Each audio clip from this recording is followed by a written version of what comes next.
Okay, so the meeting starts now.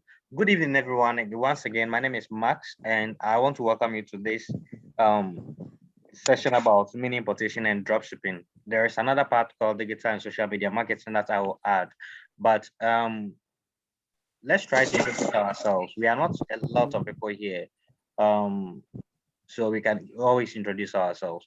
We will mention your name, where you live, and then any other information you want to share with us about you. So I'll start. My name is Max. I live at Sakomona Estate, and I'll be your facilitator this evening. Yes, let's start with Esther. Esther, introduce yourself, your name, where you live, and whatever information you want to share with us. Okay. Hello, this is Hi, Esther. we can hear you. Can you hear me? Yes, please. Oh, okay. I'm Esther. I live at Nsakena. Nsakena And is I'm what? a nurse.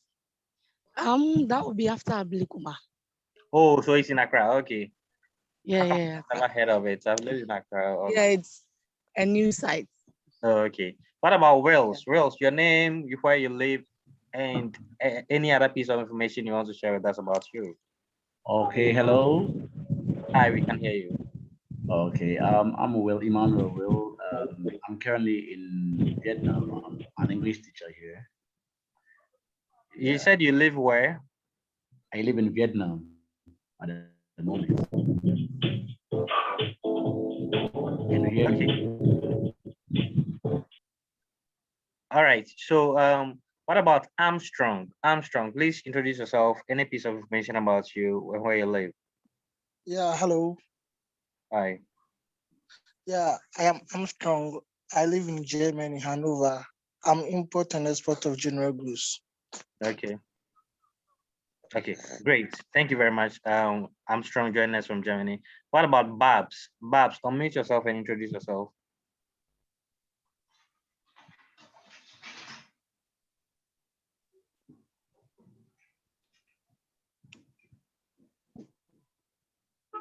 Okay, Babs is not ready for us. What about Clarence? Please unmute yourself and introduce yourself to us. I'm sure most of you already know Clarence. Okay, so I am Clarence Nelson. Clarence. I'm a building contractor. Yes, I live in Winnipeg, and I am an admin of Teledas. Okay, that's fantastic. I've been to Swedro a lot of times. Do you frequent Swedro? Not really, but I know that I go there occasionally. I've been to Swedro a lot of times. I see. But I'm in Accra most of the time. I work in Accra, okay. so I. Okay. I have a friend who owns a restaurant in Winnipeg, Delicacy Hub. I don't know whether you've seen that place.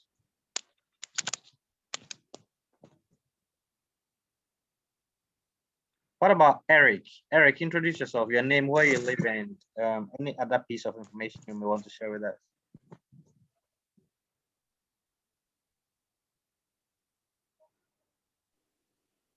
Okay. Sorry. I went off and so Eric, we can barely hear you. We can't hear you at all. My name is Eric Hagan. I reside at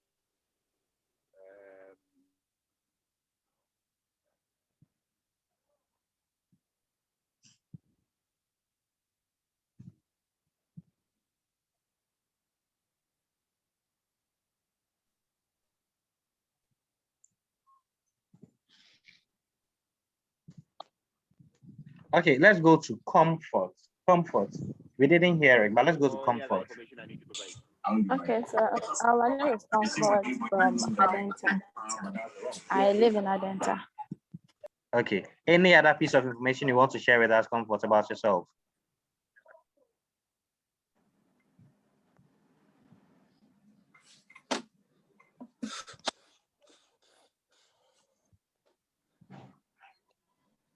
Okay, Kojo just join us. Kojo, we are introducing ourselves, your name. Yes, Comfort. Any other piece of information you want to share with us about yourself? Yeah, I'm a student and I do some side businesses as well. Okay, great. So yeah, there is somebody called Michael Pop J. Michael, can you introduce yourself? My name is Michael Duku. Okay. From Dodua. Okay. I'm into mobile phones and accessories and satellite services. Okay, fantastic. Thank you, Michael. I don't know if there's anybody else left. Mike. Yeah, my name is Michael as well. I'm an IT consultant and I reside from East Legon, during Ghana. Okay. I thought you are saying you are going to add you are back from the future because you are quite ahead of the rest of us. I think. Anyway. I think my laptop's time. Okay, that's fine. That's just by the way.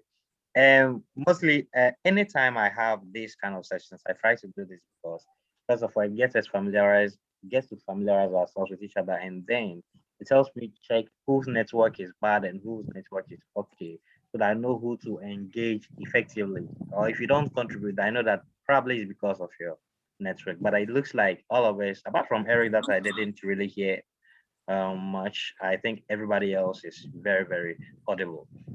Is there anybody else who hasn't done that? Kojo, welcome back. Introduce yourself. Yes, sir. It's great to be here. Like you said, my name is Kojo Ejipwachi. I'm a broadcast journalist, and I just want to be here and study and learn a thing or two from mini importation. So, nice initiative as well. Thank you. Okay. Thank you. So normally I'll let us go through the process of trying to get what your expectation is. I usually want to know what other people's expectation are. People are just here because they are just curious. Other people are looking for opportunities. People are here because, well, they've had this kind of session before, but they want to find out if they can add more to what they have already. But we will skip that because we are far behind time. Today, I want us to do only a 1 hour session. Mostly it's a little over 1 hour, but today I want us to do just 1 hour, and then we can continue tomorrow. And then if you people like, it's optional. On Sunday too, we have the digital and social media marketing session. So we are going to talk about 3 things here: mini importation, drop shipping, and then the digital and social media marketing. Mini importation and dropshipping, I'll give an overview and the basics that you need. And then tomorrow we'll have a lot more practicals and the apps that you need. And I think most of us joined late. That is why I couldn't tell you download this app or download that app. Then on the Sunday, we have digital and social media marketing. Once you have your product, let's say you want to order things, you've ordered them, how do you sell them effectively? Some of you know me from other places. I don't have a physical store anywhere else whatsoever, but you can attest to the kind of sales I make as far as selling online is concerned. So that's just by the way. So let's go straight without wasting much time. Now, I always try to say this. I'm not a fanatic of anything. I just want to talk about fanaticism. I'm not a fanatic of anything, okay? Whether sports or politics, I don't like sports, and I don't like politics.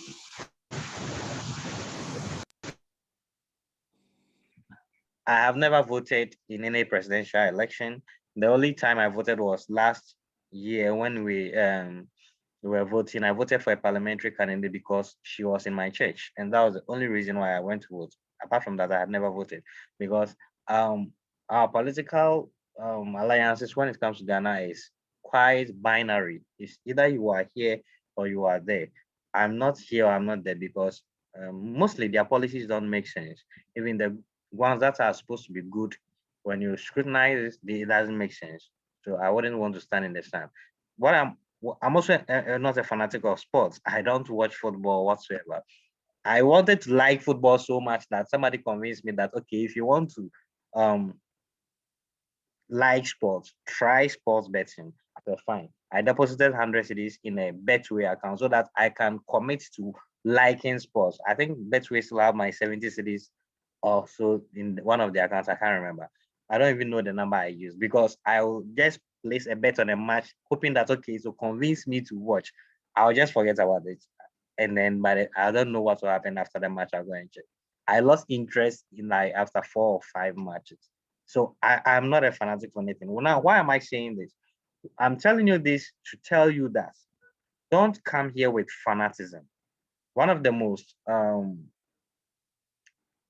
self-limiting things when it comes to entrepreneurship or career is fanaticism. Like you want to do this business. Like someone said, he's into mobile phones and stuff. Okay, so he may say that he's coming to um join a mini importation session to learn how to import mobile phone accessories. Okay, some will say I deal in mosquitoes. Can I get it from China directly? Yes, you deal in mosquitoes, but I'm here to teach you how to buy things for 1 cedi and be able to sell them for 3 cedis and make 300%, 200% profit on your capital.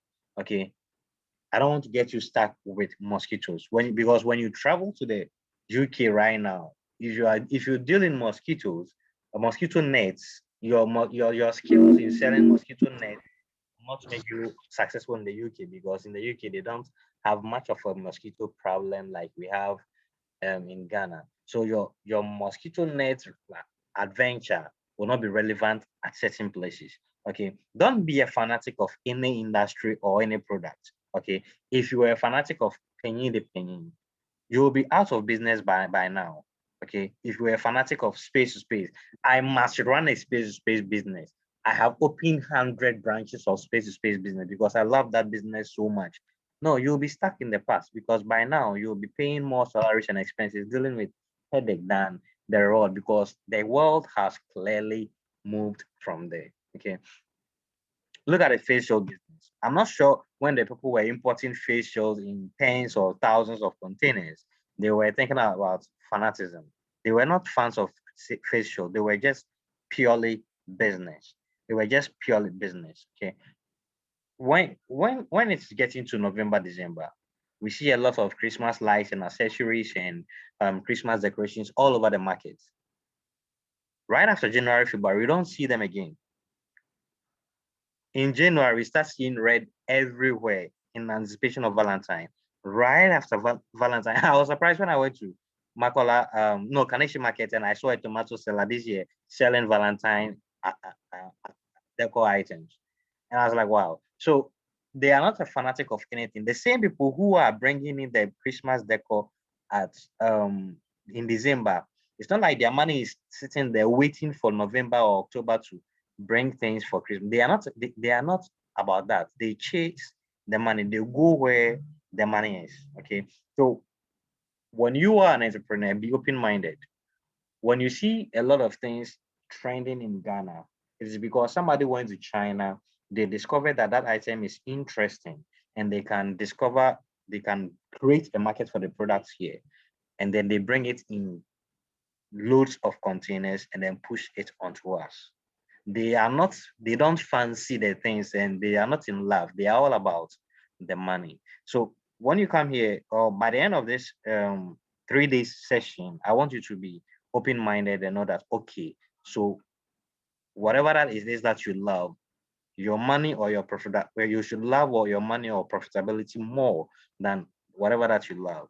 So as far as business is concerned, it's not about fanaticism. Okay. So with that out of the way, now let me talk about the things that we will talk about today. I think some of you are familiar with some of the platforms that I'll mention, or even all of them. Others may not. Some of the platforms that we will use are AliExpress, Wish, Alibaba, and 1688.com. 1688.com. There are other platforms like Made in China, like DH Gates, like Taobao, and all that. I'm not going to focus on going through all of it because, like, when you understand one of the platforms, the knowledge is transferable. Okay, like it's like going to Melcom to buy stuff. You all know the mechanics of how to buy items from Melcom.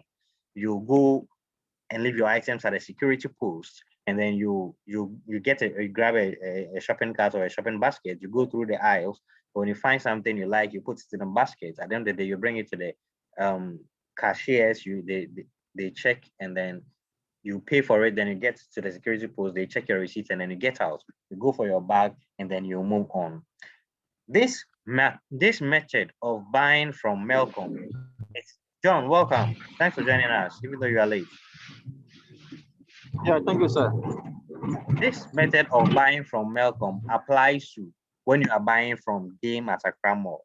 It applies when you are buying from ShopRite at Accra Mall. It applies when you are buying at Palace Shopping Mall or whatever departmental supermarket that you know about. So when we talk about one of them, then the same mechanics or the same things apply to the rest as well. Okay. So when it comes to importation, there are two main strategies to get your goods sent to you. When you have Wish, wish.com, wish.com, so I'll put the link in the chat. We will talk. I'll post some links in our group so that we'll download the apps and then we'll use them tomorrow. Okay. But let's talk about it tomorrow. That's why I want to limit us to 1 hour today, because we couldn't get time to download the app so we can do any practicals. So those who are not in any group, I'll give you a group. I know those I'm talking to, and they know themselves. I'll create another group for you, and then we those are not from Teletads, and we'll have our group over there downloads the app. So there are two ways to get your products from China. The first one is through your local post office. Okay, when you buy from a platform like AliExpress, who has bought from AliExpress before? You can raise your hand on your app. AliExpress. Mike, yes. So Mike, how did you receive your products when you bought from AliExpress? Well, it was through the post. Exactly. Ghana Post. Yeah. Exactly. So when you order something on AliExpress, the products will come to the local post office that you have. Okay. So when you live in, I live in Sakuna Estate. I don't even have a post office box there.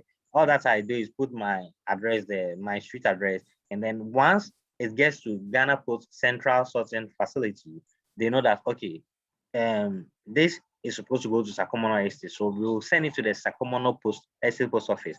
When it gets to the post office, the postmaster or the postmistress will give you a call that, hey, you have your product here, so come for it. Okay.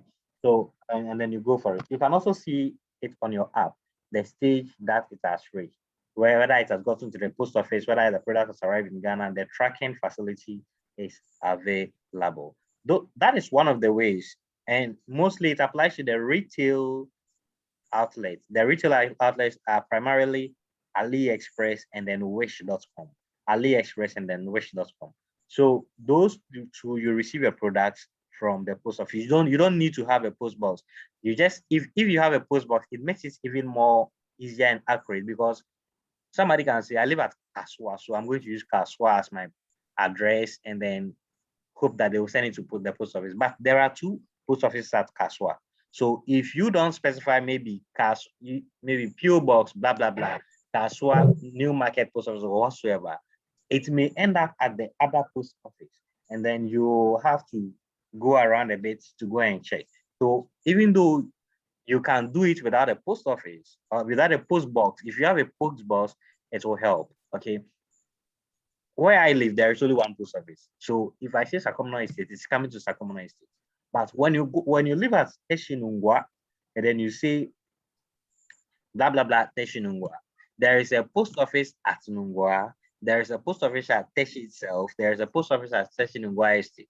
So if you are not specific, you don't specify when you live in this area, you may end up with your products being a little bit farther from you. So if you want it closer, just make sure that you are a little more specific, unless of course you are sure that wherever that you are, there is only one post office. But of course, Clarence, how many post offices do we have in Winnipeg? There are two. Exactly. See, so Clarence cannot say Clarence, Winnipeg, Central Region. No, it will go to Winnipeg, all right, but it might get to a post office that may not be closer to him. But when he specifies, okay, this post office box A, I think once they are two, they will have what prefix for the post boxes. So if you have a post office at one of them, then you choose that PO box address and then it will be shipped to you. This applies to both AliExpress and then Wish.com. Now, when it comes to the wholesale outlets, that is Alibaba 1688 and Taobao, you are going to need an agent. You are going to need an agent. So mostly what happens is that the agent will give you their China address. And then as you buy, you send the products to you instead of your own Ghana address, you send it to the agent's China address. And once the agent receives it, they also send it to Ghana over here, and then they will clear it for you.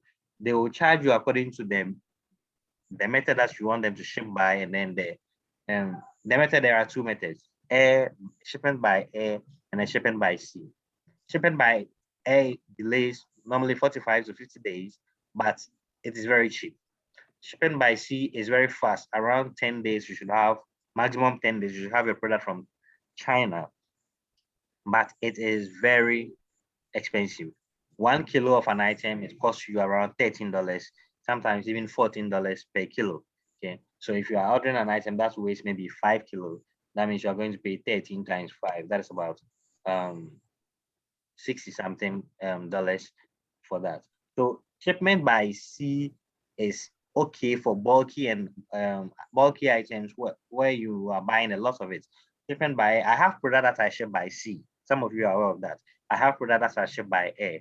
Okay, we'll talk more about what qualifies for which. Okay, so your agent will charge you based on by sea. Mostly we talk about CBM. CBM talks about cubic meter. So per CBM, per cubic meter, it's all about space. Space occupied by your product. So when it comes to sea shipment, it's mostly about space you occupy in the container. You cannot, one of the more reasons you need an agent is because you cannot walk to Harbor and say you have maybe 10 pieces of fridges and so you are going to clear them. You can't because first of all, you don't have any container there. People are identified by the container that they ship. So you cannot, your things is not up to one container. So you need the agent to put together other people's order as well into one container. So once the agent clears the things, then you go for yours from the agent. So that's one of the reasons why you need an agent as well. Now, when I say CBM, we may not have an idea about what a CBM looks like. So I'm going to share my screen, watch a video on YouTube to show you exactly what a CBM looks like. So one CBM, the agency I work with, one CBM is $300. Okay, so based on which space of the CBM that you occupy, you pay that. So it will be that you occupy only 10% of the one CBM. So that means you're going to pay what, $30 to ship your product to Ghana. You can occupy even 5%. That means you're going to pay $15 to ship your product to Ghana. Or you can occupy 2 CBM. That means you pay $600 to ship your product to Ghana. So let me share my screen and then let's look at what a 1 CBM looks like. Please, if you can see my screen, you raise your hands. Raise your hands on your app if you can see my screen. Okay, Mike can see my screen. Who else?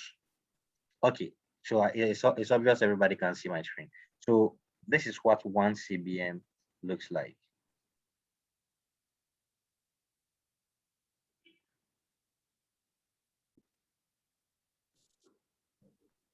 Okay, so even though I'm using 4G,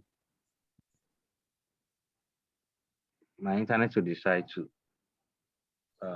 buffer a bit.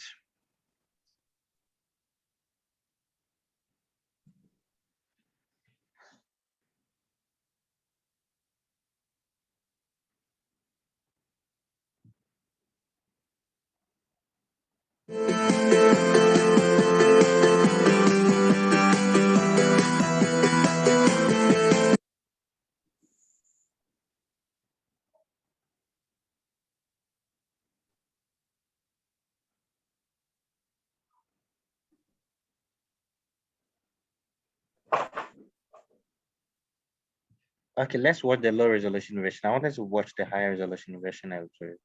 So let's try 360p.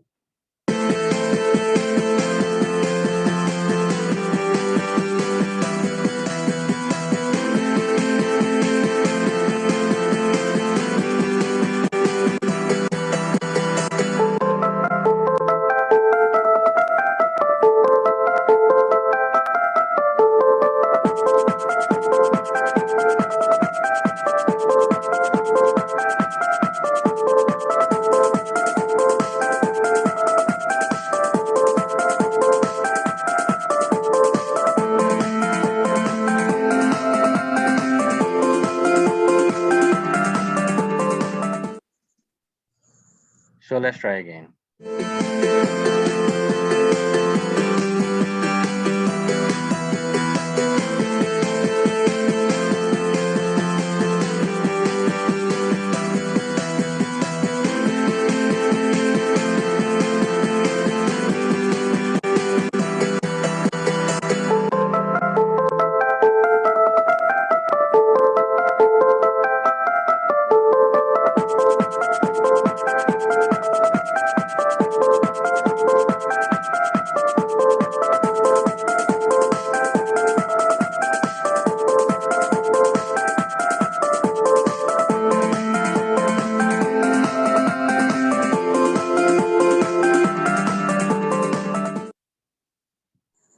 Okay, so I think we have an idea of what one CBM look like. So the 8 boxes that he fixed together to create the one CBM, if you have things that only fit into one of those boxes, that means you're going to pay just 12% of one CBM, or 12.5% to be specific, of one CBM. Okay, so you don't need to ship a whole container. You know, at first when you hear about importation, you are thinking about okay. But today you can ship maybe 10 pieces of footwear, 5 pieces of an iron. Even you can ship. Listen, you don't need much capital to start mini importation. You can start with as low as even 100 cities. Let me tell you for a fact. There's somewhere last 2 years or so, I was using Galaxy J7 Prime, and the SIM card tray got broken. And I checked the price on AliExpress, it's like 8 cedis. Now, when I think about from Sakumono to Circle to go and look for that thing, it was just not worth my time. I really didn't have the mental energy to take a truck or whatever to that place, even if I wanted to be cheapest. The truck alone is more than the 8 cities, and so I ordered it from China, just 8 cities. So Ambassador, welcome. You are late, but we are grateful you are here. Nana Bain. So you can start with any capital that you want. So you anything, any quantity that you want to order. All that you have to know is that you let your agent know that, okay, you are getting things to their warehouse in China. And then when it comes, they check what space of the container you occupied, and then you pay. Mostly you pay after the things have arrived. I mean, you pay for the shipment after the things have arrived, not the product itself. For the product, you will pay for the product, but after the things have arrived, you pay for the shipment. So those are the two ways to get your things from China. It's either through an agent or through the post. Okay. Now, one thing I always love to talk about is you want to import things, but I first want to tell you that there are certain things that you shouldn't import when you are starting out, especially when you are starting out. Okay. So I call these negative product criteria. Negative product criteria. When a product falls within this category, please stay away from it. Especially when you are starting out. When a product falls within this category, stay away from it. Okay. Not that you can't import it, you can, but once you are starting out, it may be a lot of headache for you. So let's look at the negative product criteria. I have 1, 2, 3, 4, 5, 6, 7 negative product criteria that when you are starting out, you shouldn't focus on. What not to buy. When a product falls within any of this, please stay away. 1, copyrighted material. Okay. Copyrighted materials. You can buy Versace shoes from China, especially when you're using DH goods. Those who haven't heard of the site, let me type it in the chat so that you know. DH goods. You can buy replica iPhone from China, like the iPhone that has Android on it. You know, they are not original iPhone. You can buy sneakers, Nike sneakers from China. You can buy a replica of anything from China. But when you are starting out, please don't do it. There is a reason why when you go to um to do. The replica items, they are branded slightly different from the original items. So you see an Adidas shoe and they are turning to Adidas or whatsoever, something like that. You see, when you are those people who are bringing in the items, they are doing big business. When they take that risk, they can easily be their goods can be impounded and then they can be arrested also. There are brands in Ghana. I have a friend who works in one of these companies. They are security companies. All that they do is that they track down replica products for other brands. Okay, so the parent company of Guinness, is it Diego? I don't know. I've forgotten the name. Anybody who knows the name should remind me. He works with one of them, and they go around the countries, try to find out people who are importing replica products, fake or copyrighted version of their products from abroad, and then selling them. They impound them, and then they go with the security agencies. They already have court order and stuff. They arrest them. When you are buying from um, abroad, you can easily be tracked. When you are buying from China, especially from AliExpress and Wish.com, you can easily be tracked because first of all, you have to give your personal details, your name, your date of birth, and all that to the website, and then you come and give your address where they can find you to them. So if you focus your entire business or your position business on buying replica items, especially from China, one day you go try to pick up your items, and then maybe a non-uniform police officer will just grab you because they've been sent to lay ambush, especially when you are growing and you are buying a lot. Not when you are buying maybe 10 or 20 or 50, but when you are buying a lot, you can actually get into trouble for that. So avoid them. Number two, heavy items. Heavy items, they increase your cost and then they reduce your profits. Simple. You see, when it comes about when you talk about mini importation, my goal when I'm selling a product is to make at least 100% profit, and it is normal. It is normal to see to want it's normal to make 100% profit on a product. Vicky, welcome. You are late. Oh, I'm now seeing your message. Oh, forgive me. So introduce yourself and let's continue. Your name, where you live, and where any other information you want to share with us about you. So I'm Victoria. I live at Dancerman. What other information? Okay. I'm a mother, a wife. I quit banking into doing business. So basically, I'm a starter in the business world. Okay, fine. Welcome. We are glad to have you here. Thank you. What about Infinite Sports 9? Give us your name, where you live, and where you one other piece of information about yourself.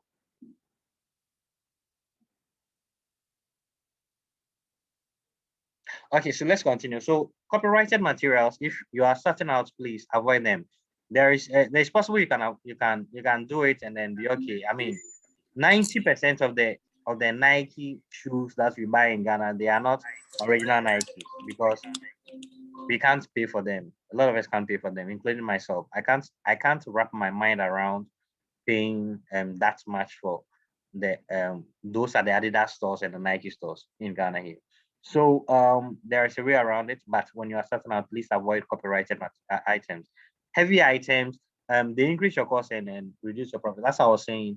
The goal of mini importation is to start with very tiny capital and then make profits as you go along. It is very easy to make 100% profit on your imports. You see, when I buy something from AliExpress for maybe 20 cedis, I should be able to sell it for 60 cedis. 20 cedis will go into my cost of selling it, and then 20 cedis will be my profit, and then 20 cedis will be my cost of goods. It's normal. Okay, so it's not a rip-off when you hear that, but it is very common. But when you buy bulky items, like maybe 4-burner gas cooker with oven and stuff, let's say you bought it for 1,500, or let's say you bought it for 1,000, you clear it for everything comes down to around 1,500. it will be very hard for you to sell the same item for 3,000 cities. Okay, it will be very hard. You can't. The market is open. You can't sell it for 3,000 cities. So me as a mini importer, I know this. So I'm not going to put 1,500 to import one banner and then struggle to sell it for 3,000 cities. However, I can put the same 1,500 into something else. Something else like maybe AirPod Pro. I've seen a lot of people selling AirPod Pro 2 on social media for 400 cities. They are all fake. You can actually get them for less than 100 cities in China.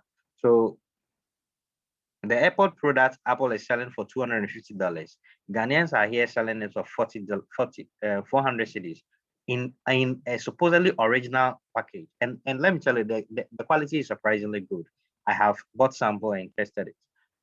But they bought it actually for less than 100 cities. There's a version that costs actually 30 cities. So if 30 cities and then you import it you pay importation cost of maybe 20 cities if you are shipping by air, it gets you in less than 2 weeks, and then you are selling it for even 150 cities.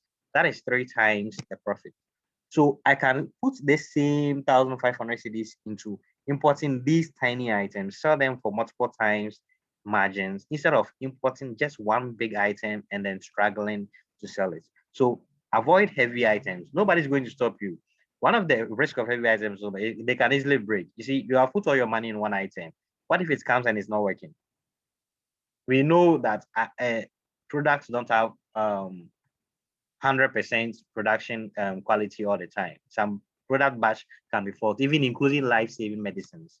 So what if yours is part of the faulty batch? Okay, so if you have small capital, you want to start with mini importation, or you want to go into go to importation in general, start small with a small capital that allows you to buy a lot of things. And then even if you have 1 or 2 of the products faulty, you have maybe 10 or 15 more of the same products available for you to sell to cover the cost of the faulty products and then make you some profit. Okay, so avoid heavy items when you are starting out. Also, fragile items like liquid and glass items. First of all, you can't even import liquid content from China. But items that are made up of mostly ceramics and then glass, avoid them. They can easily break in the course of shipment. If you want it to be secured, they are very expensive to ensure that they are secure. Especially shipped by DHL, UPS, EMS, they are secured. They package it so well, but then it costs so much.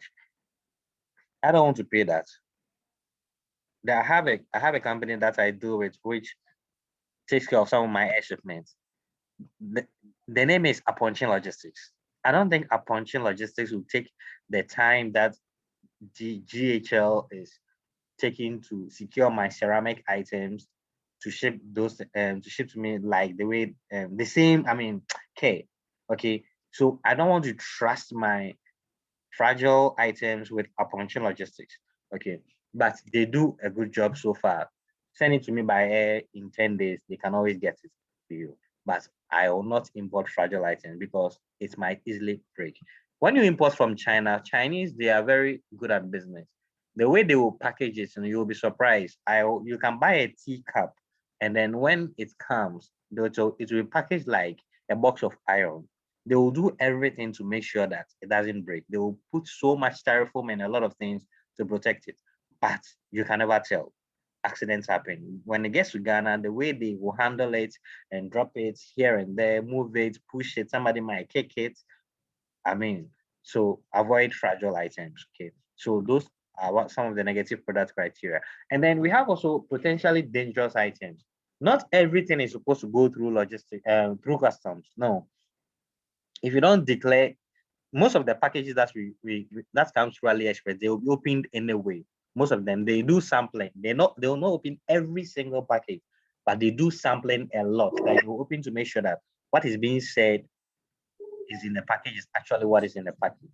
Okay, so if they find out that you are importing dangerous items like knives, hunting knives, defense items like military related items and smoking devices, you can count on the fact that you may not get your product. You may not get your product. I'm in a Discord group with other like-minded individuals and somebody posted an image in February, and I want to share that image with you. So I'm going to share my screen in a bit.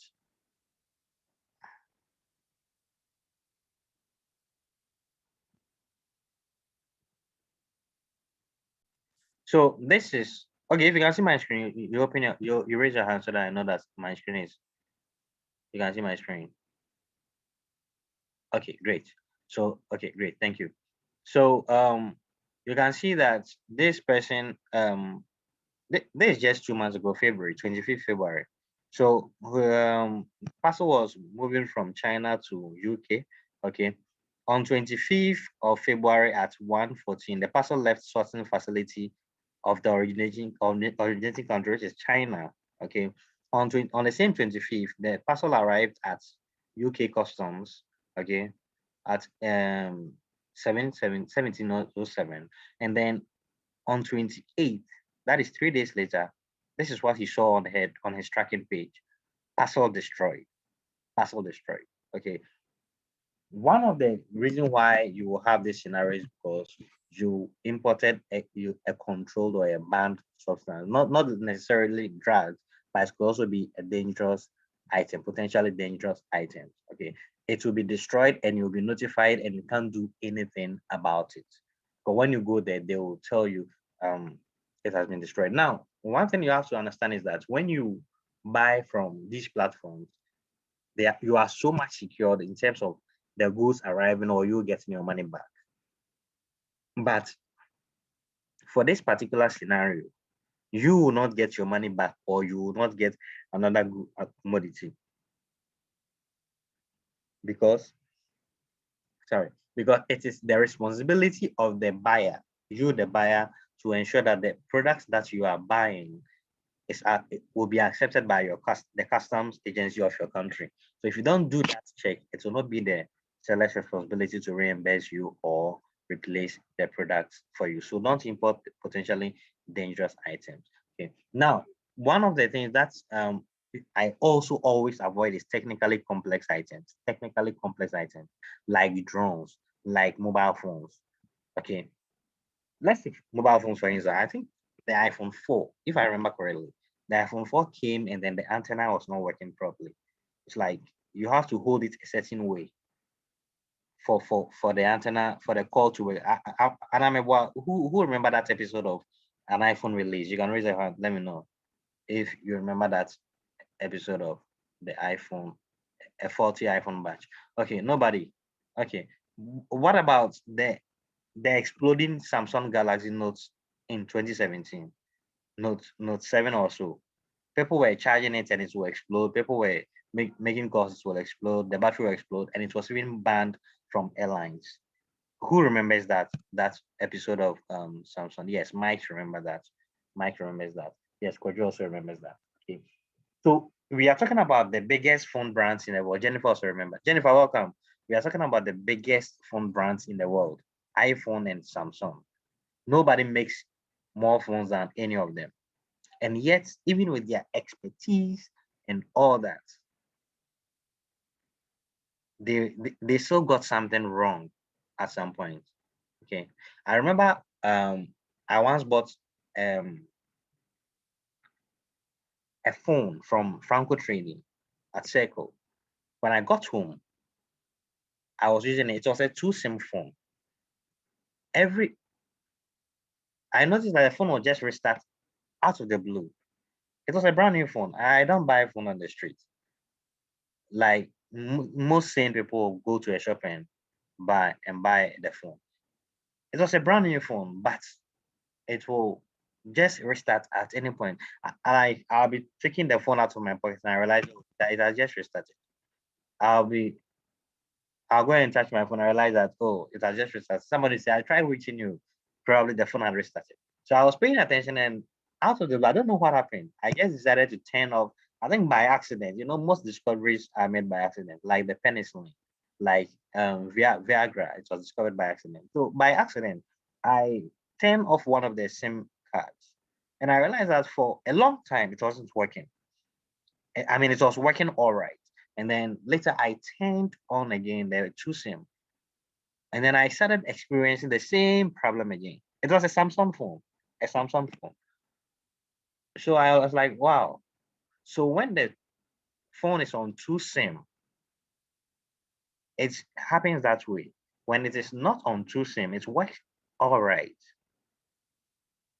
So I observed it for another day, and it's true. That is what it was working. I couldn't deal with it because me, I'm not the guy who use 2 phones. I want to my SIM in a phone. So I went to Franco Trading, and then I told them this is what is happening. And I said, okay, we will just replace it for it. It was within warranty anyway. So they replaced it and gave me the same model of the same brand. And then I went home and then I used it for 2 years and nothing happened. Okay, so what if I had imported that device from China? I could have bought it cheaper from maybe AliExpress. The same phone, I could have bought it cheaper from Wish, the same original phone. But what if that was a faulty unit that I got, that faulty unit that I got? What if that is what came from China?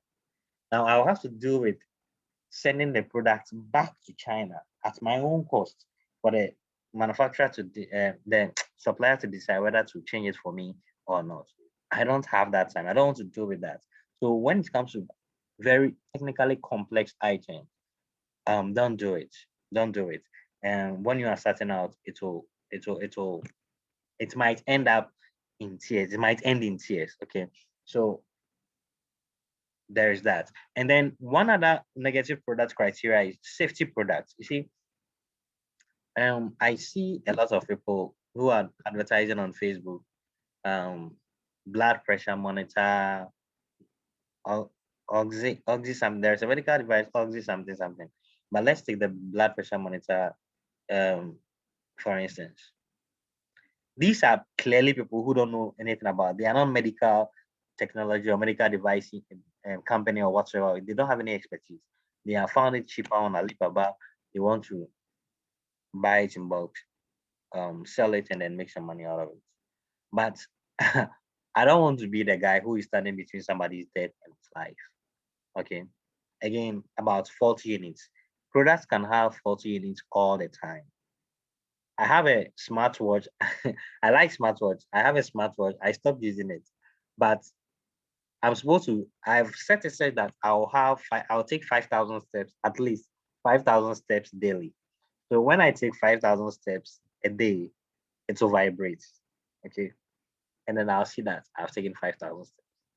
Now, somewhere, this is why I stopped using it. So somewhere in January, I was driving, and out of the blue, the thing vibrated. I was like, I'm driving. How am I working for you to count that I'm working? So you are vibrated and I've taken 5,000 steps. And so I couldn't trust it so much anymore. In any case, I wasn't trusting it that much because it monitors my blood pressure and then oxygen level and then all that. But I just fall. Well, I take a look at my blood pressure. Well, it's within limits, fine. The number of kilometers I've walked or in a day is within limits, within what I want, fine. But I don't want it to be my medical information device.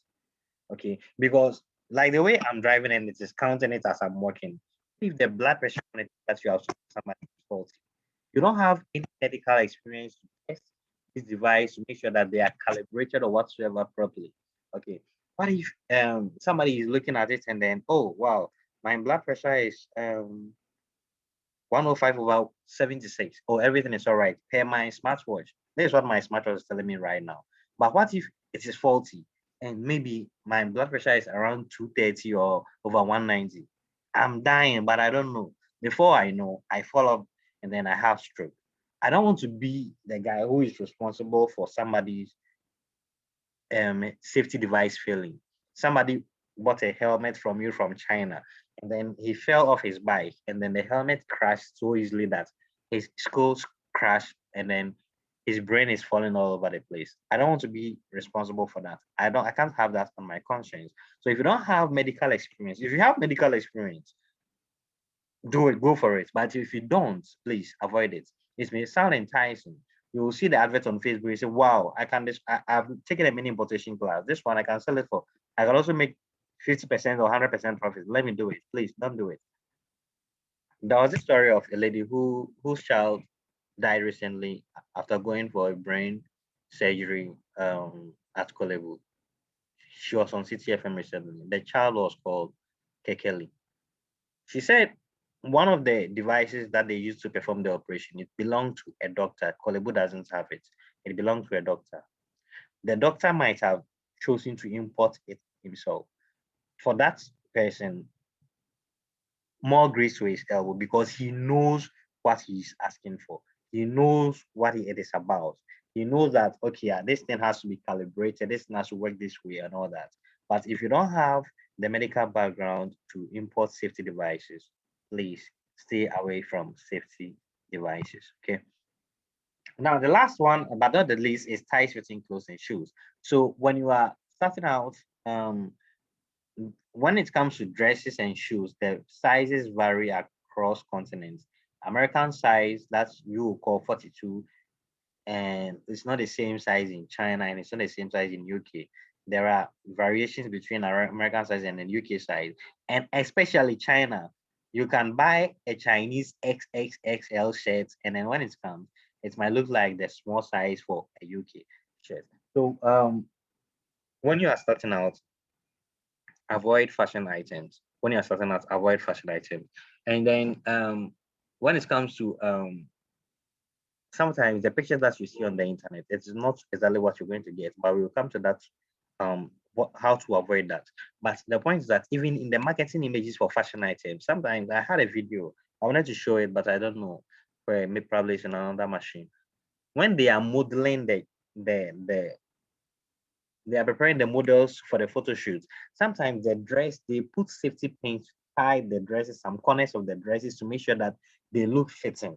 Okay. And the models are supposed to pose in a certain particular way for the dress to look so good for you to buy them. When you take one step out of the model's pose, you may not like the look of the dress. So when it comes to tight fitting dresses, you don't have to do it. You have to avoid it. You can, some dresses are loose fitting, like t-shirts and all that, like maternity dresses, like oversized shirts that ladies like to wear. But you can't get this wrong. Even if it is big, they like it big. Okay.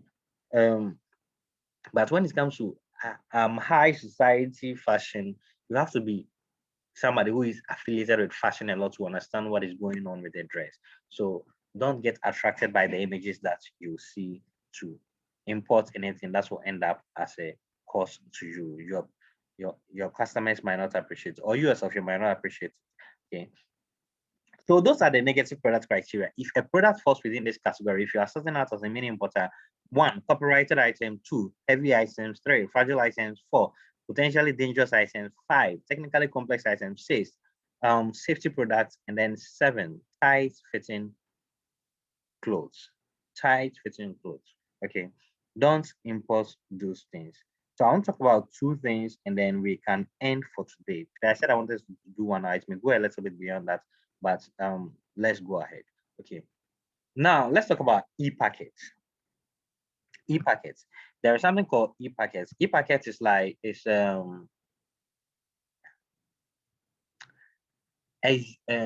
what should I say? Epacket is an arrangement between various global post offices. Okay, maybe between like Ghana Post is a member, United States Postal Service is a member, Singapore Post is a member, China Post is a member, across the globe that they've decided that look, once people are not writing letters anymore, and then e-commerce is booming, we have the infrastructure.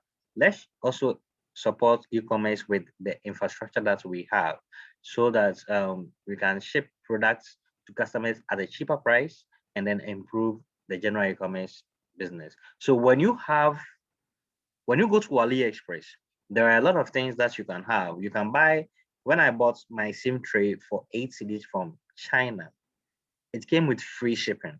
I didn't pay for shipping. But if I had called a delivery company that, hey, buy a SIM tray from Circle and then send it to me, even asking them to buy may be another problem unless you have a relationship with them. And then they will charge you their usual 20 cedis, and then you will pay for the same tray as well. But I was able to get something from China. I have bought smartwatches from China. I have bought earpiece, wireless earbuds from China. It came all the way from China to Sakomono, and it had free shipping. It had free shipping. That is the concept of e-packet. It's either the item is free to ship or it is very cheap to ship. If you are paying $1 to ship a product from China, it is very cheap. For me, I'll call it cheap. Yeah. Now, to benefit from e-packet, the product must be under 1 kilo. Okay. So if the product weighs more than 1 kilo, automatically it doesn't qualify for e-packets. Okay. Automatically it doesn't qualify for e-packets. So if you want the shipping to be free under 1 kilo, make sure it is under 1 kilo. Also, even if it is under 1 kilo, it can be bulky. If it is under 1 kilo and it is bulky, you will still pay for shipping. Okay. For instance, the buckets that we use in our houses, the bucket that we call 32, size 32 buckets, they are not heavy. I don't think those buckets, who remembers those buckets that I'm talking about? Yes, anybody who knows the buckets I'm talking about, size 32 bucket that we use in our bathrooms. Yes, Jennifer's hands is up. Yes, so that bucket doesn't weigh 1 kilo, right? Kojo's hands is up, thank you. But when you decide to buy it from China, you will pay for shipping, okay, because it is bulky. So the item must be simple and they're not way more than 1 kilo, like a wristwatch. You can get beautiful wristwatch from China for I like wristwatch. It's just that of late I'm moving to smartwatches. But they are still wristwatch, but I used to like traditional wristwatch a lot. And I will buy impulse buy my the devil in me always buy wristwatch here and there. And it comes with free shipping from China. Okay. And they look so good when you get them. Okay. So e-packets allows you to get things for free with free shipping. Okay. And then you benefit from them if the products weigh just under 1 kilo and then it is not bulky. Okay. So that is it for e-packets. Sometimes I don't use e-packets because the products, it will take about 3-4 weeks to arrive, but I can pay an agent to get it to me in 1 week, for 10 days. And so I'll choose not to. I want to see Nanabenyi's face. So I'll choose not to send it by e-packet or buy from AliExpress. Okay, so that is basically something like you should know when it comes to buying from AliExpress or even Wish.com. Wish, most of the product that you are buying from Wish, you are paying just $1 shipping, and so it is good for money. So apart from these things that we talk about, you can import anything at all if it doesn't fall within our negative product criteria. Of course, there are illegal items like human flesh, banned drugs, live animals, and then for that you can't. They are illegal outright. But the negative product criteria talks about things that are legal, but you shouldn't do them. Based on I'm sharing my experience with you. Okay? Now let's talk about money. Okay, how secure is your money? Sometimes people want to buy from online shops, but they can't. They don't want to because they don't trust the system. They don't trust the system. Okay. But when you are buying from these systems, these platforms that I've already mentioned, as long as you are dealing within the app, your money is secure. As long as you are dealing within the app, your money is secure. They all have buyer protection. And let's talk about AliExpress. They all have buyer protection. If the product doesn't arrive in a certain period of days, you get your money back. They have tracking, so you can know at what stage the product has reached. I wanted to share my screen, but I want us to end with how secure your money is and then continue tomorrow. Tomorrow we'll have a lot more to do and with whatever we are doing here. So how secure is your money? Yes, they have tracking, so you can see on your app where the product has reached. Just like the example I showed you, the product will leave China, you'll be notified on your app. The product will leave, will get to it will leave your supplier warehouse first. It will get to your house, it will get to the warehouse of the ports, and then to leave the ports, and then it will get to a transit place. Maybe the plane isn't carrying item from China directly to Ghana. So it will get to a transit place, you'll be notified. It will leave the transit place to Ghana airport, you'll be notified that it is at the airport. It will leave the airport to Ghana Post Central Sorting Facility, you'll be notified that it is at the Ghana Post Central Sorting Facility. And then it will come to your local post office, whether you are in Boko, Wale or Sakumono. Then you'll be notified that it is at your local post office. If you don't go for it, or if they call you and you don't answer, you will see delivery failed on your app. So once you see delivery failed, it means that the post office has tried reaching you and then they didn't get you. Okay. So you have the tracking to make sure that you actually get your product. And you have damage protection. Damage protection. Even if you receive the product and then it is damaged, you can still get your money back. Okay.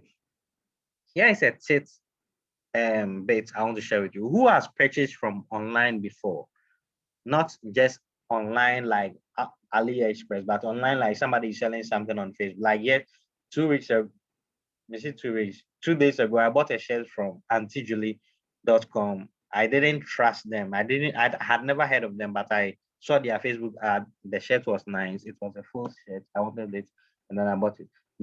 They sent it to me at Sacramento. Who has bought anything like that before from an online shop? Just raise your hand. Let me ask you a question. Online shop. Yes, comfort. Yes. Yes, I need more hands. Hey, Jennifer. So 18 people, Esther. Emmanuel Guanata online. Memanu Musrana. Clarence, haven't you bought from online shop before?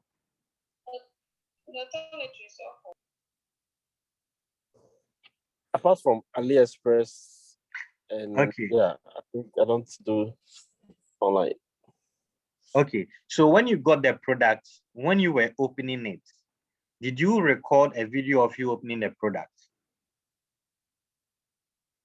No, I never do. I even hardly give feedback. I just okay. What about Comfort? When you ordered something from an online store in Ghana, Comfort, unmute yourself and then speak. Is it is it online store in Ghana that you are talking about? Yes, online store. So when you received the product, did you record a video of you opening the product? Yes, I did that once for one particular product, but the rest I don't. The rest you don't. But why did you do it for that particular product? Because the seller asked me to. She wanted a review. Oh, she wanted a review. Okay, what about Esther? Thank you, Comfort. What about Esther? Have you bought and then recorded a video of you? No, no. Okay, thank you, Esther. There is Rena Liman. Rena, introduce yourself. Yes, I'm Liman Rena. Liman Rena, where are you getting us from? From Bogatanga, Upper East. Okay, great. And then have you bought from an online store before? Which store is that? Yes, I've bought from an online shop, which is Kiku. Oh, okay, so when you got the product, did you record yourself opening the product? No, I don't do that. Okay, you don't do that. I just pick my product and I keep it to myself. If even I like it or not, I just keep it to myself. Okay, great. So here is something we should all learn to do. When you buy something from an online store, okay, set your phone away from you, opening the product. That is how you get damage protection. You see, there are scammers everywhere, even on AliExpress, okay, even on Amazon, even on Kiku or wherever, especially Amazon. Amazon has technology to prevent this, but people still try to scam the system. Now, let me tell you what happens. You can buy a box of iron, okay? The iron weighs 1.5 kg from Amazon, but a supplier just joined the platform. So he is using a new account. He wants to scam somebody or scam some people very quickly. So instead of sending you an iron worth about maybe $100 or $200, he will just put some things in the box. Okay, he will just put some things in the box. Now, the box of all these items, they are available for sale. But when I import from Turkey, I buy things from Turkey a lot. If you want sneakers from Turkey, you have to buy the box as well. The box costs $2. So if somebody says, does it come in a box? I said yes, but it's at this price. So you can buy the box of anything, and whether it is a Versace box or whatever box it is, any brand, the packaging is for sale on this internet platform. So a scammy seller will buy the box, put trash in it, and then send it to you. And when you open it, once it is marked as delivered, it is very hard to get your money back if it is not what is in it. Amazon realized people were doing this, so they have a technology where the weight of the item should match the weight of the box. And scammers also got smart. So they make sure the item weigh exactly. So even if they have to put sand or whatsoever in the box for it to weigh exactly as it is indicated in the description, they will make sure they do it so that they can send trash out there and then get some people money. Okay. Don't let this happen to you. It will not happen to us because of things that we will learn tomorrow. Okay, we will not buy from these people anyway. There are criteria that we have to check. But please, when you are buying anything from anybody, just set your camera away from you. Record yourself opening the original package. Once you open it, and then it is exactly what you were expecting, you are done. Delete the video. It's not about review you are sending to the customer, to the supplier. No, it's video, that's evidence that you are using to check that you are getting exactly what you paid for. So if you open it and then the product is not there, there is a genuine video evidence of you opening the product. AliExpress or Alibaba or Wish will ask for evidence, and that will be your only evidence to get your money back and get the supplier kicked from the platform. Okay. If you open the box even and it's the same product but it is damaged, you can point it out to the camera whilst it is still recording that you have received. All right, you don't need to talk. It's just the video evidence that we are making here. We are making a video evidence that the product is there, but it's arrived damaged. That is not your responsibility. Okay, you will be very embarrassed, or the supplier will choose to replace it for you, send you another one. So always, especially if the thing is expensive. For me, it has become a habit for me. So once I receive packages, I just have an unboxing session and then I'll be opening the packages here and there. All right. Sometimes I go and pick 10 items from the post office. The post office, when you go, you don't pay any money. I forgot to mention that. Once your item arrives at the post office, you don't pay extra money. But I have a relationship with them. I pick a lot of things from the post office. So sometimes, Thursday is move on to credit sent from me. It's not my job to give them credit to call me back. Human experience, it works better.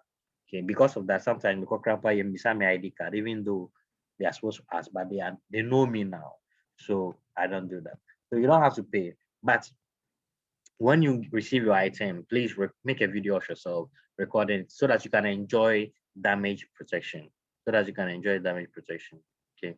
Some of these platforms, especially Alibaba, they actually show bias to the consumer that sometimes you can actually scam them.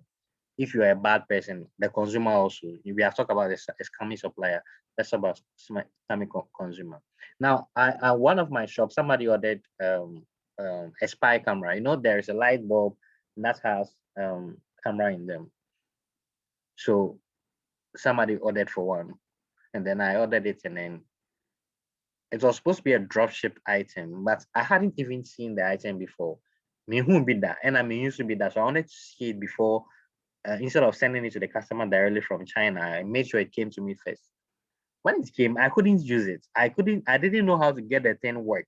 I didn't understand how it works at all. Okay, so I messaged the supplier that this thing is not working. By the way, even though there is a bulb that has security camera to record, a spy camera, there are also devices that cost less than 60 cedis that will let you detect hidden camera. So if you are somebody who travels a lot, maybe you spend time in a hotel or an Airbnb or a friend's place and you don't trust the environment, you can also get one of those devices from AliExpress. When you enter in a new place and you feel you want to be secure, you can just use it to scan for any hidden audio or video device. Okay. Now let's go back to what I was saying. So I couldn't operate the device. I couldn't get it to work. And if I can't get it to work, of course, my customer too might not get it to work because he might come back to me. So I messaged the supplier and said, hey, I'm trying to the device I received. So it's not working. He said, it's working. I said, no, it's not working. So he said, send me a video. So I recorded a video of the with the device and then I sent it to him. It was blank. It was dark. So even during the day, it was dark. So he said, okay, I understand. It's not working. So he processed a refund for me. But it's just occurred to me, let me just check YouTube. If days later, let me just check YouTube. And then somebody was using the same device, explaining how to get it to work. It was a little more complex than I had expected. So I did that and then it worked. The videos were clear and all that. So I told the customer, hey, the product actually works, so I'll send it to you right away. And then I went to the supplier and said, the product actually works. So what should we do? You've already paid my money, but what should we do? Said, oh, you can just leave a nice review or use the money to buy something else from my shop. Okay. So if you're a bad actor, you can try to do this to scam them over and over and over again, just because they are trying to make sure that you feel secure spending your money on their platform. But I'm sure we will not do that. I'm sure we will not do that. So your money is secure as far as this is concerned. Now, when it comes to buying online, one of the challenges is how to pay. Some people don't know any way to pay apart from mobile money, but it shouldn't be a problem. You see, first of all, any bank today should be able to issue you a Visa card or a Mastercard that you can use to make payments online. It, it's 2021. It's by default. It works. Okay. At first, years ago, when I started EcoBank, you have to actually request for that type of card. It was called Visa Classic. So there is the regular Visa for ATM. There is a Visa Classic for buying online. Then there's another Visa. It was a Visa Premium or something. For that, when you travel, you can actually use it at ATMs worldwide. Okay, so I have to request for the Visa Classic. But today, it's not like that. The Visa card they will give to you is instantly, it works. It's online. They are all one card.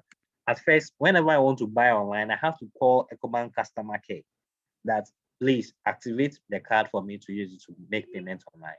When I finish making payments, about 15 minutes later, it will be deactivated. Okay, but today it's always on all the time. Okay, because I mean in the past it was new and all that, so security wise and all that, but it has become second in nature to us. So any bank at all, commercial bank, um, EcoBank, ADB, Fidelity Bank, UBA, all licensed commercial banks, not savings and loans or real banks. They may not have that capacity, but all banks, ABSA and all that. When you enter the banking hall, even now, what some of you may say, I don't trust this platform. Maybe I might lose my money. You can choose to have the card not connected to your account. Maybe you have a lot of money in your account, so you feel like you don't want to use that on your online. It's fine. You can actually go to the bank and say, give me a Visa prepaid card. Okay, so with a Visa prepaid card, the bank will take your money, maybe 100 cedis, 200 cedis, or 500 cedis, and then they will put it on a prepaid card for you. And then you can come and use it online. You don't need to have an account with the bank, any bank at all.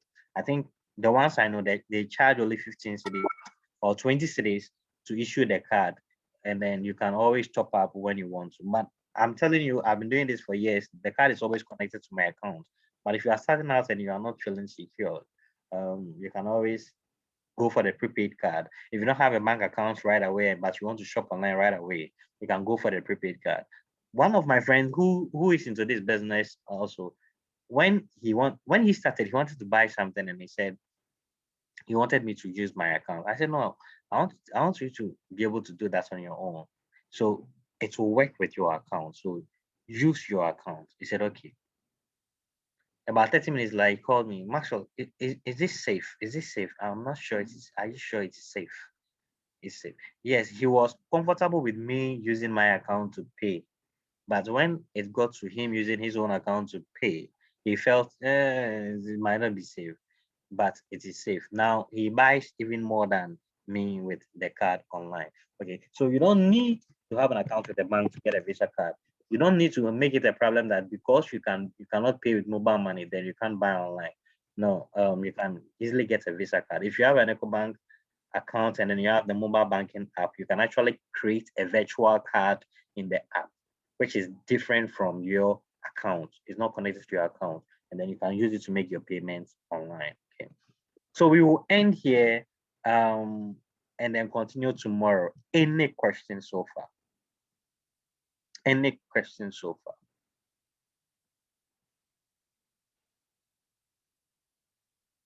So on the platforms that we are in, I'm going to post some links for apps that we will download. Those who don't have them, I'll post them, then you download. Full disclosure, those are link, especially the AliExpress link, it's a referral link. So when you register and then you buy something, I think they 30 is what they'll credit my account with $5, and then they'll also give you, is it $30 to spend?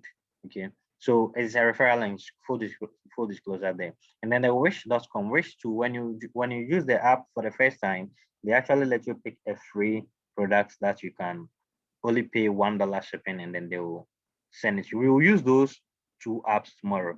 Tomorrow, some of the things that we're going to talk about is we are going to delve into. Today we've had an overview of what it actually we are supposed to do over here.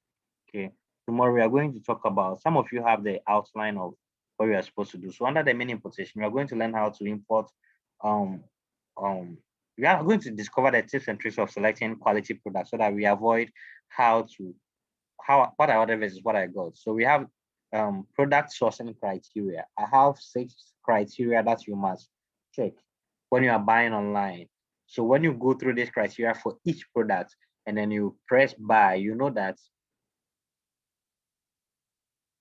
you are getting exactly what you are ordering. Okay. Then we have how you can discover trendy products that you can sell to to give you multiple X margins, or how you can discover unique products to brighten your own home. Okay. So let's talk about, under the dropshipping model, you learn how to choose suppliers that support dropshipping.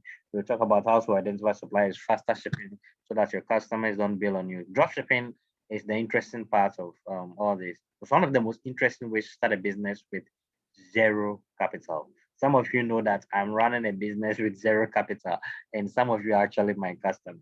So we will learn how to do that.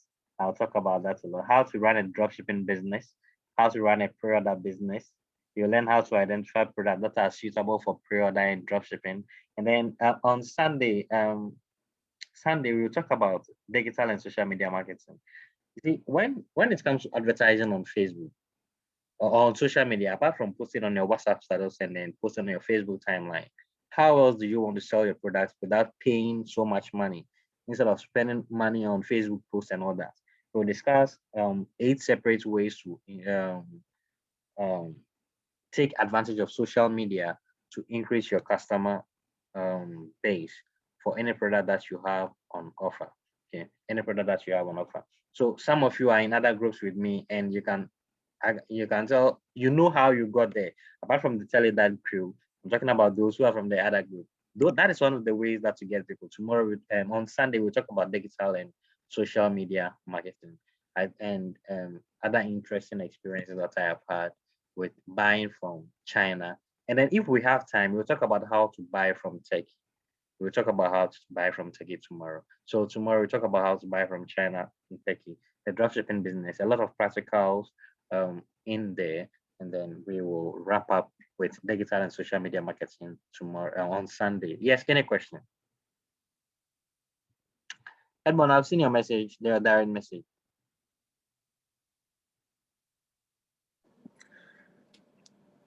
I have a question. Can I ask it? Yes, go ahead, Kojo. Okay. It has to do with the earlier point you were given. I think I missed a bit of it relating to the post office order. So if you could do a quick run through, especially if you order, when you go to the post office, or how do you even get to the post office in the first place? You were talking about choosing a post office nearer to you and all of that. I think I missed a bit there. So yeah. So when you apply for a scholarship abroad, do you have a post office box that you want to have a correspondence with the university? yeah, So yeah. that same post office, you just when you are buying from AliExpress, put that same address, the PO box, blah blah blah, this town, that region. That is all. So they will send your package directly to your post office. When that post office, so when it gets to your post office, the postmaster will call you that, Kojo, we have a package here in your name. Please come with your ID card and pick it up. When you go, you pick it up at no extra cost. Wow, no cost. Yes, at no extra cost. Okay, all right. Thank you then. Thank you. Right. Yes, Vicky, I've seen your message, but I'll do with that later. Yes, Mike's. Am I mentioning it right? Mike's. It's mix. Mix. Oh, okay. Okay. Okay. Thanks for the whole overview. And there is one thing you keep mentioning about an agent. So how do we identify good agents? I mean, shipping agents, because we all can't push it through the post office. So who are these agents, and how can we know they are good or Oh, they tomorrow won't I'll swindle us? post the ones I use. I use about 3 agents. I always make sure that I check their schedule. Like this, like on Monday, I'm expecting a wire transfer to go through so that one particular agent will get my goods at their warehouse by 19th. So because they are moving, they are loading a container on 20th. I want my things to get into those containers and then get it in 45 days. They all run almost the same kind of business. They just take your things to their warehouse in China, they ship it to their to Ghana, and then when you go for it, you pay. Tomorrow I'll recommend some to you. The one that I use and I recommend is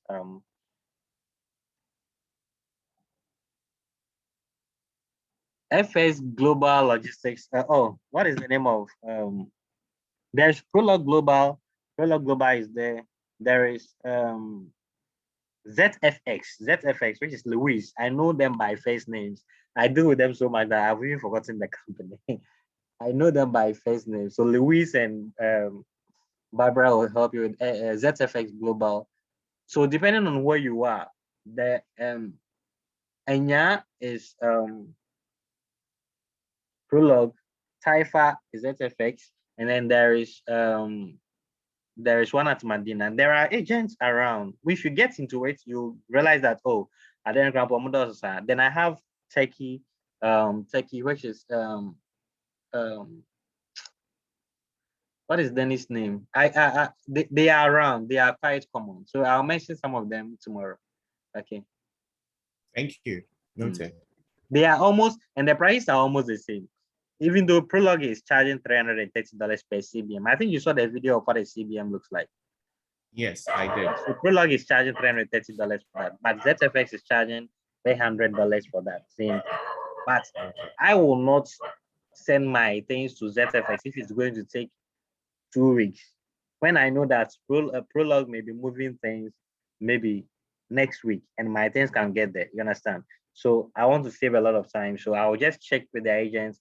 When sometimes they put it on their WhatsApp status. I know that ZFX 20th, they'll move things out of China. I know that 30th, they will move things out of China. I know that on the 9th of this month, they move things out of China. So they will always advertise on their WhatsApp status, and then you'll know the schedule, and then you work with the schedule. You don't need to work with one agent. If one agent is good for you, fine. But I work with people who are in a hurry, so I choose to vary the agents based on their schedule. Yes. Any more questions? Okay. Just a follow-up. I'd like to know, do we get to do the clearing, or they just drop it to you and you just go for pickup? No, they will clear it for you. They will do everything once you pay the fee. Like okay. you are occupying half a CBM or a quarter of a CBM. If you are occupying a quarter of a CBM, that is 300. A quarter of 300 is $75, right? So it will go to their office. They will clear from the port, move it to their office. So like I was saying, I'll mention their location so that you know that okay, your location, something closer to you may work better because you may not want to spend extra on the logistics of moving your things to somewhere else if they are a lot. So they will go to their warehouse, from the port to their warehouse or to their offices, and you go and pick. the things. That's all. You don't have anything to do. You just send your things to their address in China, and they will take care of everything else. When it gets to their warehouse here in Ghana, you go and pay your shipping fee, pick it up, and go. All of them. That's how all of them work. Thank you. So Vicky, you said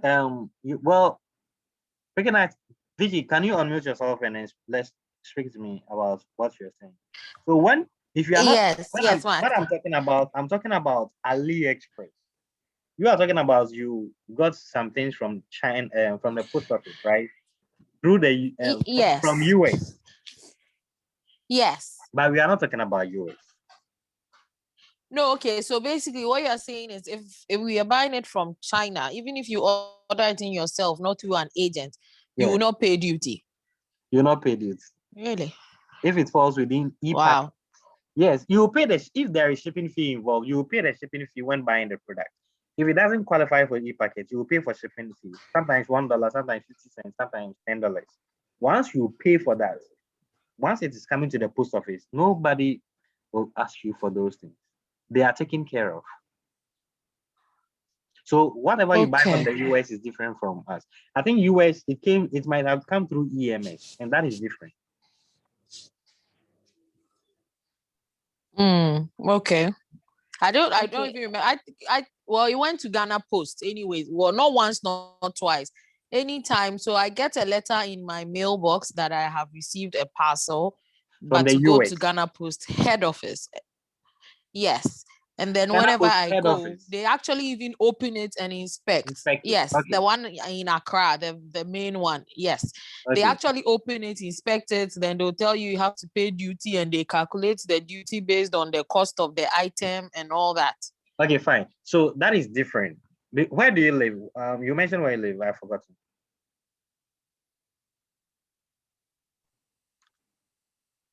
Vic, where do you live? I'm a dancer man. Right. So under I'm normal a dancer man. Yes, under normal circumstances, when you are buying from China, you don't have to go to the head office of Ghana Post. They will send the things to your post office at Dansoman. Okay. There is post office at Dansoman, right? Yes, there is. Yes, so they will send the things to the post office at Dansoman, and then you go and pick it from there. So we are talking about two different things here. Okay. Right. Yes. Any more questions before we sign up? Sign off. So I have a question to ask. Yes, Reina. With the agent and the post office, which of them do you think is advisable and is more convenient? It's all about purpose. It's all about purpose. There are certain things you can't import through through AliExpress where it's come to the post office. I think some of you are aware we are buying blenders, right? Yes. Yes. So those blenders can't come through the post office system. We have to go we have to go through the agency system where the agents will take care of everything for you. You pay the agent, pay the duties and all that. So the post office stuff comes by air. And the reason why we are using sea for the blenders is that the blender itself weighs 4.5 kilos, and the shipping by air is $13 per kilo.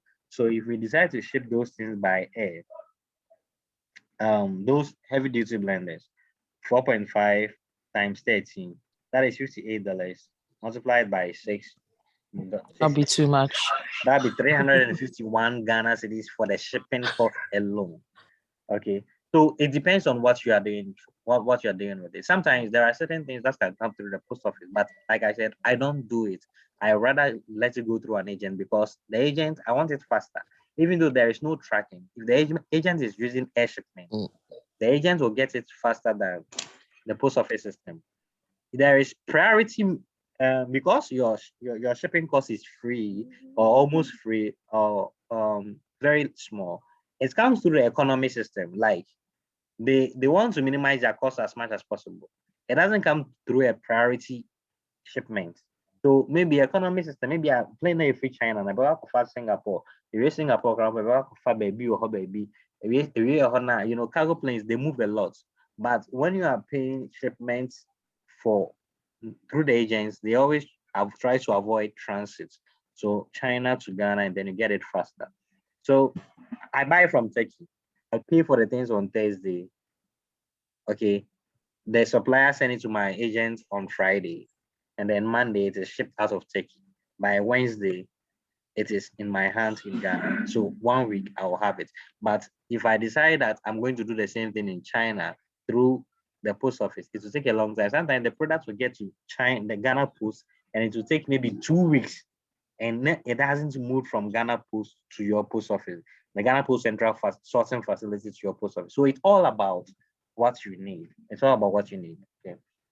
The suitability of whatever you are trying to order. There are certain things that are impractical. You can't order a fridge and expect it to come to the post office.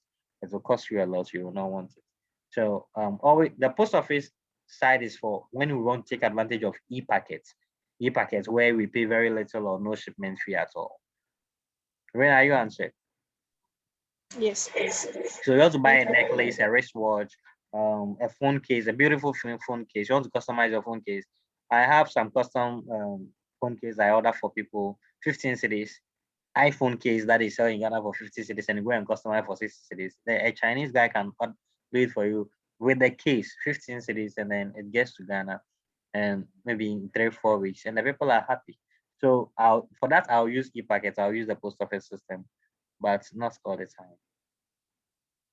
Yes, and let me take one more question if there is any, so that we sign up. I don't have much to ask, but the issue is I actually joined the lesson very late. I'm recording it, so I'll I've post it. I'm recording it, so I'll post it on. So this goes with video as well. I'm recording this, so I'll post it on YouTube tomorrow. So by tomorrow morning, those who don't have the group, I'll create a group for you, and those who are already in another group, I'll put the link in the group, and then those who missed anything or want to catch up in the future, the link will be there for you to watch it. Okay, thank you so much. Right. Okay, thank you. So I think we can wrap up here. Tomorrow we'll delve into mini importation, dropshipping, and then on Sunday we'll wrap up with digital and social media marketing. Have a good night, guys, and stay safe. I'll see you tomorrow. Goodbye. All right, thank you. All right, thank you very much. All right, thank you very much. Night. Tomorrow at 8. Same time, 8 p.m. When you are 8 late, p.m. you will miss, just like those who miss when they are late. Okay. You are So laughing. I'm talking to you. will we get the link on the TeleDot as well? The TeleDot has a page for it, so we'll put the Zoom link there. But I'm sure it will be the same Zoom link. I'm not sure yet. Okay. Okay. All right. We'll be checking out for it. Thank you very much once again. Have a good night. Thank you. Bye. Bye.